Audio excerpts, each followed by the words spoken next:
I think it's safe to say that young LeBron James is a good example of someone who mastered high school basketball. He was 3 steps ahead of the rest, he put the spirit of fear into his opponent's eyes, and he was so good that coaches, scouts, and even colleges couldn't ignore him. But what makes a player this good? How do some dominate while others fail to drop 10 points? Well, the answer to that question is simple. The best players all use the method. Step 1. You need to change the way you train before it's too late. Let me explain. Does your current skills workout look like this? If it does, that's good. But what does a real game look like? A real game has so many variables that you need to master in order to be great. There's the shot clock, defenders, atmosphere, people watching, and so much more that makes it so different to regular training. And to prepare yourself for all this, you need to train differently. Your new training should have a series of shots being made in a row to actually become a shooter, shot clocks to simulate the ones in real games, tight spaces to score, and most importantly, in-game actions. Real game actions would mean all your 1 versus 1 work should be done with a shot clock or dribble limit. It would also mean learning how to cut extremely well, and most importantly, learning to play off the ball, meaning dribble handoffs, moving to open space, and once again cutting. On top of all this, you need to incorporate working off of bumps and learning how to initiate contact. That will really take your game to the next level. The people who have mastered high school basketball all train like this, and that's why the game comes natural to them, because they've worked on stuff that actually happens after that tip-off. However, this doesn't mean you completely scrap basic fundamental work like form shooting, dribble moves, and etc. These are still vital to your success. It's just you need to add these new ways of training to go along with all the fundamentals. Your new skills workout should start with at least 15 form shots. Then from there, you move into middies from the 5 spots. After that, you would move into making 2 threes in a row from each spot. From there, you would add the in-game actions, such as attacking the rim off a closeout or shooting the 3 if the defender drops on a pick and roll. Add what you think will make your training identical to what a real game is, so when you're on the court, it all comes to you naturally, just like Kevin Durant. Speaking of Kevin Durant, let's listen to what he said about training.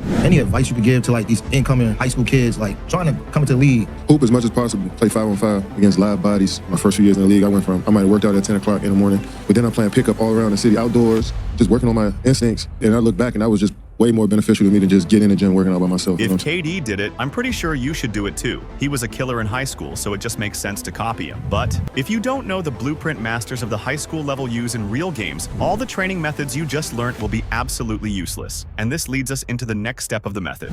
Step 2. A master's blueprint. A master at the high school level views the game differently to a noob. They don't think to themselves, I need to get 30 points. They use a different blueprint. This blueprint starts with establishing their shot. When you come into a game and the first thing you do is shoot 2 threes with confidence and no hesitation, it makes the opposing team automatically assume you're a shooter, which opens up the rest of your game. This allows you to add a few more points off of pump fakes on the closeouts and easier drives to the rim because the defense has to respect your shot. Obviously, this effect would of course amplify if you hit those threes, so please work on your shot. After you establish your shot, the next step in a master's blueprint is to use the pick and roll a lot and effectively. A player that uses the pick and roll consistently is a college coach's dream. It also simplifies your game because now that you've established your shot, defenders can't just sit back on the pick, which gives you an easy lane to the rim or an easier pass to your big. This is why I stress training the way a game is played, because once you get familiar with these actions, basketball then becomes easy. The third step in this blueprint is to move off the ball and play off the catch. This also ties back to the way that you train. Think about it. Steph Curry is the greatest shooter of all time, but somehow he's able to get open shots all the time. This shouldn't be possible because his defender's whole purpose in life is to stop him from shooting. That's the power of playing off the ball and off the catch. When this skill is properly used, it can add 4 to 8 points every game, especially if you're cutting. Steph Curry is lucky he has an incredible passer named Draymond Green that gives him dimes every time he cuts, but he's also a very skilled cutter. Oftentimes cutting because defenders anticipate the jump shot, and this happens because Steph once again established his jump shot. I can confidently say if you master cutting, you would get at the very least 3 easy layup attempts per game. But the sad thing is, the blueprint you use won't matter if you're making the same mistake Bronny James used to make when he was struggling in the league. Step 3 to mastering high school basketball. Learn from Bronny James's mistakes. Do you remember Bronny's first month in the NBA? Yeah, it was pretty rough. In his first 27 games, he averaged just 2.3 points, 0.7 rebounds, and 0.8 assists per game. Not terrible, but definitely not standout numbers either. Most people would have written him off. But fast forward to now, and the growth is undeniable. In the G League, Bronny is averaging 18.6 points, 4.8 assists, 4.6 rebounds, and 1.7 steals per game, with a 39-point performance under his belt. That's not just improvement. movement. That's a transformation. But how did he transform in the first place? Well, the answer to that is one word: confidence. In the beginning of Bronny's pro career, he seemed extremely hesitant, always looking to pass or make others happy instead of trying to score himself. He fell victim to second-guessing every shot and overthinking so much that the ball didn't feel good in his hands. This was obviously because of all the criticism he faced. He let the haters get to his head, and I'm not judging him for it. He had the whole world hating on him, praying for his downfall, which is why Bronny James is the perfect example of why you need to master the mind to master high school basketball. When Bronny let go of the burden he had, he started playing closer to his full potential, and the fact that he was now looking to score also meant he could create more opportunities for his teammates. So, change your mindset from passive to aggressive, meaning every time you touch that ball, the first thing you need to do is look to score, or at the very least get your feet in the paint, to draw in defenders and create for others on your team. Becoming more assertive on offense isn't just helping you, but the extra gravity it creates makes the game easier for your whole team, so you must use it to your advantage. The easiest way to become more confident is to use positive self-talk. As corny as it sounds, the greatest players of all time all use it. They also manifest good performances, meaning they just think about playing good and confident in a real game. This works because your brain can't tell the difference between a real situation or thinking about a real situation. So when you imagine yourself playing assertive and confident, your brain believes it's real, making yourself more at ease when it's time to play in game. All this confidence stuff is really important, but what coaches and scouts first notice about a player is our next topic.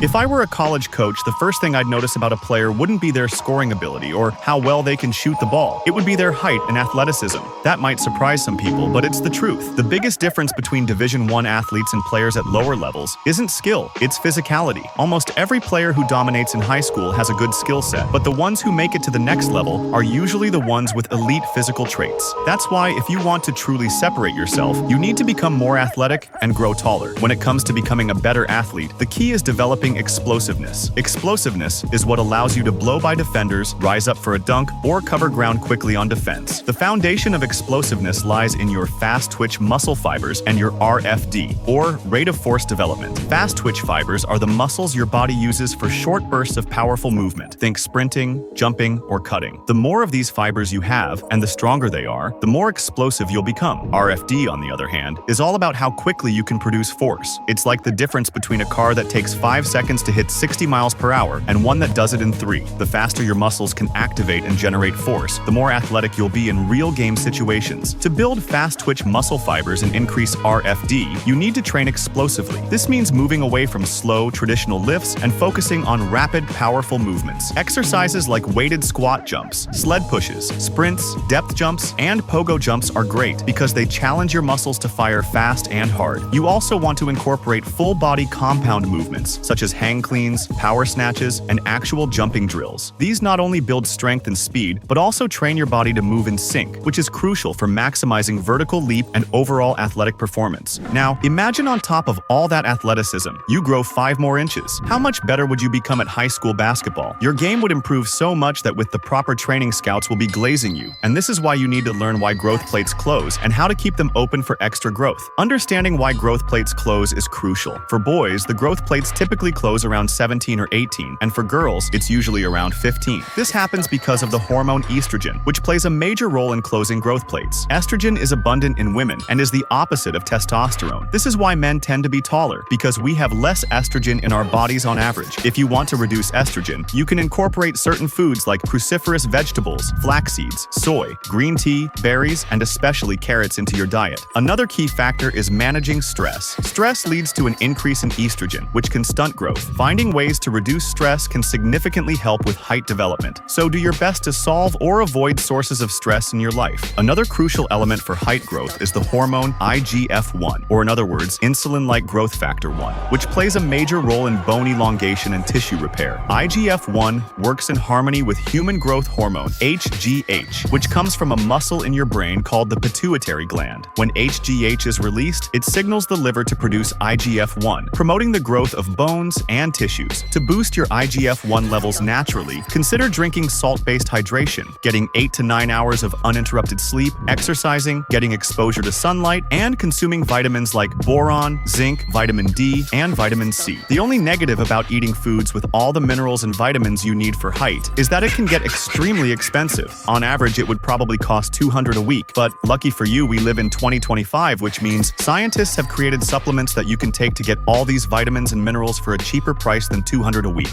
And to help you out, I researched for a long time, finding out the exact products you need to grow taller. By the way, all the supplements I'm about to name can be found in the description. The first supplement you need to take for height growth is ashwagandha. This powerful adaptogen helps reduce cortisol, the stress hormone, which means less estrogen production and more room for growth. It's also been linked to improved sleep quality and better testosterone levels, both of which are crucial for increasing IGF-1 and HGH levels. Another supplement to consider is vitamin D 3 plus K2. These work together to help your body absorb and use calcium efficiently, making your bones stronger and supporting elongation during your growth window. Vitamin D also directly impacts HGH production, especially when paired with sunlight. The fourth and maybe most important one is colostrum, a lesser known but extremely powerful supplement. Colostrum is the first form of milk produced by mammals after giving birth and is packed with natural growth factors, IGF-1, and immune-boosting nutrients. It's like giving your body a direct signal to grow and repair. And here's one more that's specifically targeted for bone growth: calcium hydroxyapatite. Unlike standard calcium supplements, this form is highly bioavailable and contains all the key minerals your bones need, including phosphorus, magnesium, and trace elements. It supports bone density and strengthens the growth plates themselves, helping you build a solid foundation as you grow taller. All of these supplements can be found in the link in the description, so you don't have to spend hours researching or hundreds of dollars every week on food alone. If you're really serious about basketball, you need to follow all the other stuff I told you to get better at basketball, and most importantly, use as many of these supplements as you can for your growth. Also, you need to find out the secrets to becoming a tough hooper, so you can get mixtapes and edits made about you as a master of high school basketball.